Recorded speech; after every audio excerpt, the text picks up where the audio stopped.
OK. Donc, ici, les sites d'entraînement qu'on avait trouvés, vu le fichier, je vais ouvrir ça.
Donc, supposons cette image.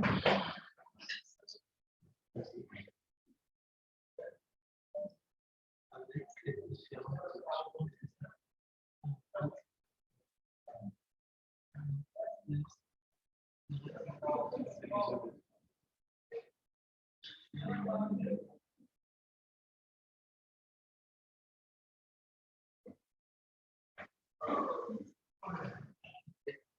qu'est-ce qu'on vient de faire?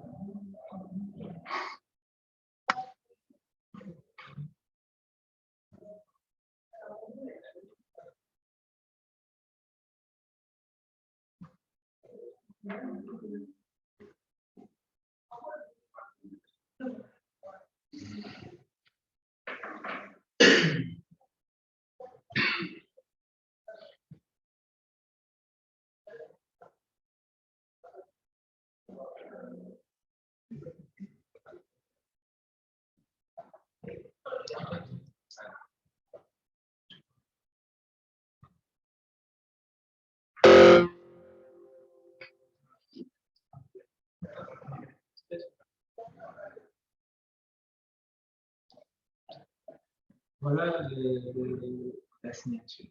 D'accord? Si je fais évaluer l'incomparabilité,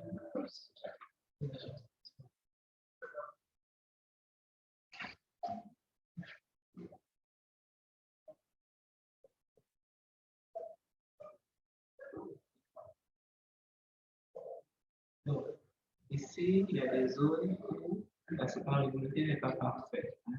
J'ai par exemple, les proches communes de la compétition qui un autre partout, il est deux. D'accord? Bon. Supposons, par exemple, ici, entre la classe 1 et la classe 2, il a trouvé 1,903. Supposons qu'il trouvait, par exemple, 1,2. D'accord? 1,2.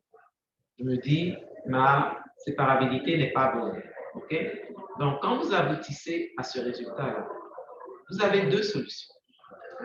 Je constate que ma classe 2, ma classe 2 et ma classe 3, je constate que la séparabilité de mes deux classes-là ne sont pas bonnes. Quand je regarde comment je les ai identifiées, je vois que j'ai dit route 1, route 2. Je me dis, bon, au visuel de ma connaissance du terrain, effectivement, j'ai voulu faire deux classes, mais finalement, dans les signatures qui me génèrent, ces niveaux de grille-là, finalement, sont tellement proches que les classes sont pratiquement mélangées, en tout cas, elles se chevauchent. Vous avez deux solutions. Soit vous effacez complètement les deux signatures que vous venez de générer pour recommencer. Si vous êtes certain que c'est deux classes différentes, vous les effacez, vous les recommencez.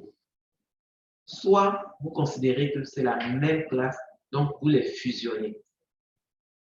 Okay? Donc vous fusionnez ces deux classes. Et pour fusionner ces deux classes-là, c'est cette icône. Qu'est-ce qu'elle écrit? Merge Select Signature. Ça veut dire fusionner les signatures qui sont sélectionnées. Donc ça veut dire, je vais par exemple sélectionner ça. Je vais venir faire ça.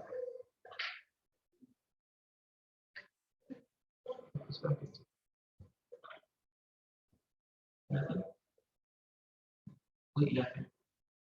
Je pense. Ne pose pas de questions, c'est ce qu'il m'a fait. 2. Je vais merge. Comment je sais que tu as mis sur la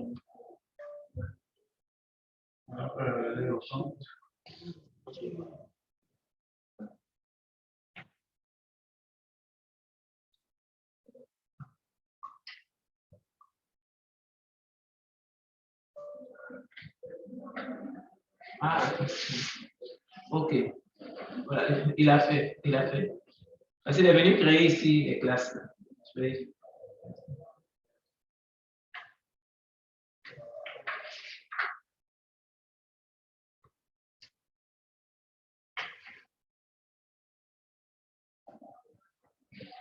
Donc, les classes 1, les classes route 1 et route 2, il les a mis ensemble et il a créé la fameuse classe 1. D'accord? Donc, mes classes maintenant, ça va être maison, piscine, jardin, et classe 1. Il les a mis ensemble et il a généré une nouvelle signature. D'accord? Donc, quand vous avez des signatures qui se ressemblent, vous avez la possibilité de les fusionner. Maintenant, si vous avez des signatures que vous pensez qu'effectivement elles sont différentes, mais là, ils ne les retrouvent pas, vous les effacez et vous allez recréer les sites d'entraînement possibles. Okay, donc, je sélectionne par exemple route 1, je fais file, delete, c'est pas c'est edit. Je fais edit, delete, je fais delete, route 2, edit, delete. Et je viens sur mon image ici, où je l'ai effacé. Donc, je reviens ici, je prends mon AOI et je vais resélectionner les sites et je vais nommer. D'accord? Ça va tout le monde? Vous avez vu? C'est bon. Donc, quand vous avez des signatures qui se ressemblent, de votre connaissance du terrain, c'est votre connaissance du terrain qui va vous permettre de dire quoi faire. Est-ce qu'il faut que je les mette ensemble? Finalement, j'ai voulu différencier, mais les niveaux de gris sont quand même proches. Moi, je sais que dans la réalité, c'est différent, mais les niveaux de gris sont proches. Donc, il faut les mettre ensemble. Donc, je merge, je fusionne, ou alors je les efface, mais je vais choisir vraiment soigneusement des sites d'entraînement très distincts, purs, de sorte à véritablement pouvoir les distinguer. Voilà les deux solutions.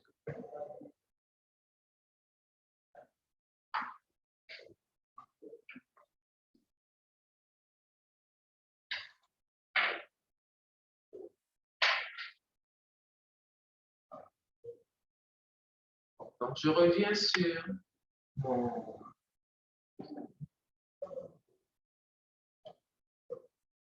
Bien sûr, supervisor.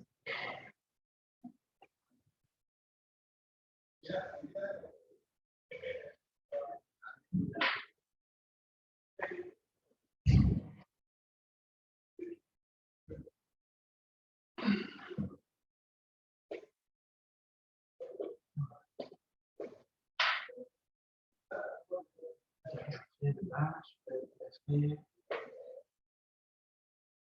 et je vais vous dire ce que vous n'arrivez pas à me dire. Il me déçoit énormément, ça veut dire que vous n'allez pas voir le cours.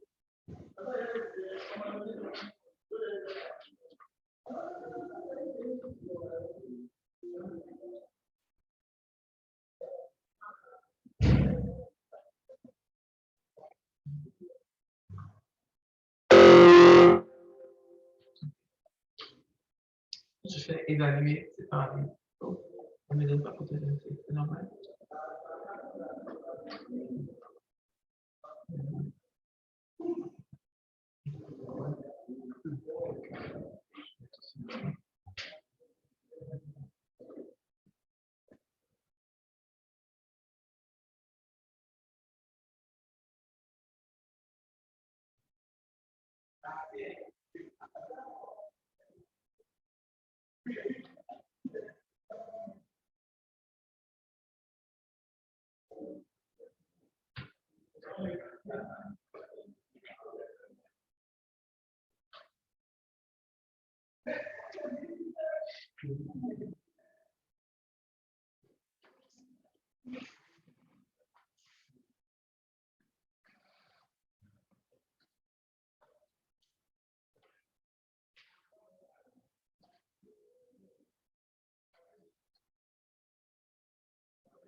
Okay.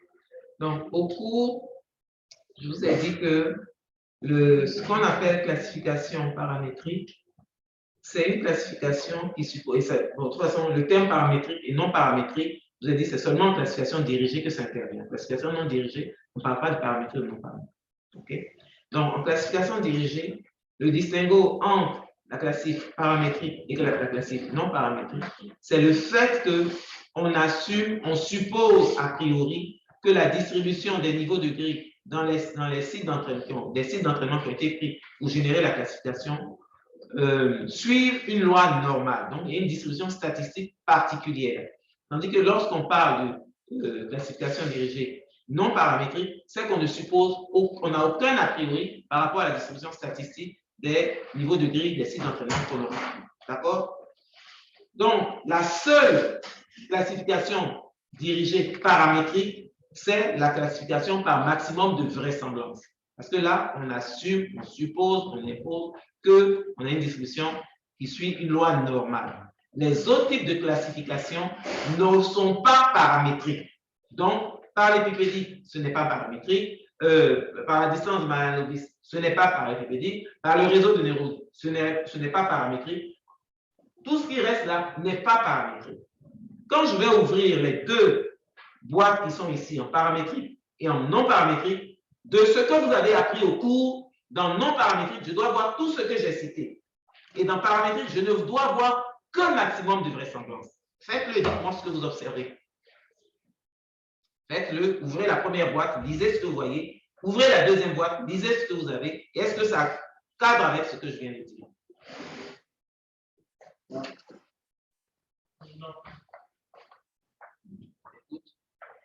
Dans non paramétrique, on a parallélépipède et feature space.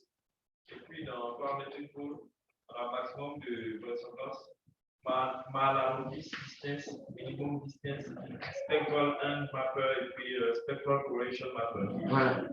Ça, là, moi, je ne suis pas, de ma petite expérience, je ne suis pas d'accord avec Erdas. La classification qu'Erdas fait là, je ne suis pas d'accord. Maximum de vraisemblance, il est bon, c'est sa place. Mais le reste, c'est Mahalanobis, minimum distance, il devrait être en haut, dans non paramétrique. Comme par l'hypothétique est en haut là-bas. C'est là-bas, ces deux-là devraient être. D'accord? Suivant le cours que je vous ai donné, c'est là-bas que ça devrait être. Mais Erdas le met ici. Donc, à mon sens, là, c'est pas normal. OK? Mais les gens, ils se sont assis, ils ont continué leur affaire. Voilà ce que c'est. Donc, parfois aussi, vous, de votre petite connaissance, vous pouvez mettre en défaut des choses que d'autres personnes ont fait. D'accord? Donc, c'est la critique que je voulais que vous apportiez, mais vous ne voulez pas. Donc, moi, avant de sortir de cette salle, il faut que je le fasse. Donc, je suis obligé de le faire. Parce que c'est une obligation. Maintenant, le reste, là, je ne fais pas. Donc, le reste, vous devez le faire. D'accord? Donc, vous voyez, voilà le petit i qui me déçoit un peu chez Erdas. C'est qu'il met ces deux-là dans le paramétrique, alors que suivant le cours, ça devrait être dans non paramétrique. Okay. Bon, ceci conclut le cours. Donc, vous connaissez grosso modo, en tout cas, vraiment de façon, je dirais, basique, Erdas par rapport à la classif non dirigé, classif dirigé. Un logiciel ne se connaît pas entièrement. Il ne se connaît que par rapport aux problèmes auxquels on fait face. Hein? C'est quand vous avez un problème que vous arrivez à le résoudre, que vous savez, ah, on fait ça là, c'est pour ça. Ah, c'est comme ça, il fallait le faire. C'est comme ça. Hein? De l'autre côté, là-bas, je donne un cours de bureautique. Là, ils ont madame, en fait, je dis, tu as ce problème-là. Il dit, non, mais pourquoi tu veux savoir?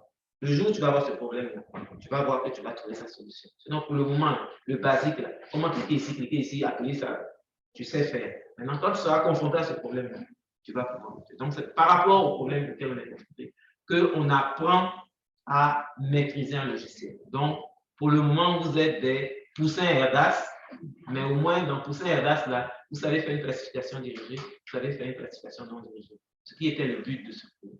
Maintenant, toute la théorie qui est derrière, vous avez le fascicule que vous pouvez aller lire, puis vous-même aller sur Internet, chercher de bonnes petites vidéos YouTube que vous pouvez avoir, auxquelles vous pouvez avoir accès par rapport à ça. D'accord? Donc, je vais aller voir M. Fouet. Il bloque les dates qu'on a déterminées ensemble. Et si vous avez des soucis, ben, je ne sais pas, est-ce que mon numéro est sur la plateforme? Non. Ok, donc je vais vous donner mon numéro à Zoom. Mais mon email au moins est sur la plateforme. Oui, le email au moins est sur la plateforme. D'accord. Ok. Donc, prenez mon numéro. C'est pas qu'il faut m'appeler pour me fatiguer. 01. Bonjour, monsieur le directeur. C'est bon.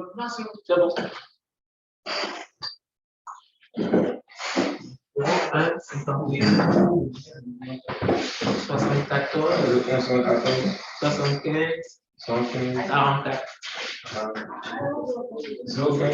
01 51 74 75 44. C'est un WhatsApp en même temps. Donc. 44.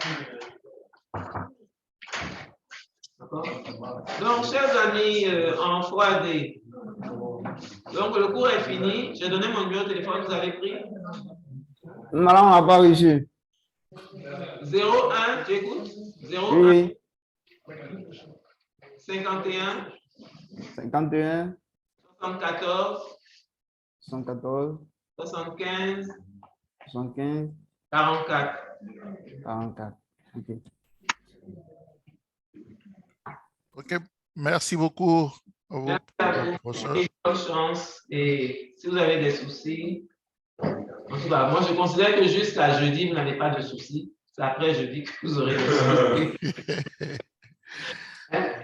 D'accord? Ok, donc bonne chance à vous. Et puis, on se revoit le 16, non, on se revoit le 29 mars. C'est ça? Pour exposer. Pour exposer. Voilà. Moi, je suis le département de physique. C'est le premier, notre premier, la dernière porte blindée sur la gauche. C'est-à-dire, c'est le bâtiment qui est juste là, c'est Math Info. D'accord? Le bâtiment qui est juste après Math Info. C'est le grattoir. Hein? Juste après le grattoir. C'est quoi que tu fais le grattoir? Non, dites-moi. C'est bon aussi de savoir. Ah non, ça c'est notre décanat. Ah, le bâtiment qui est avant ça.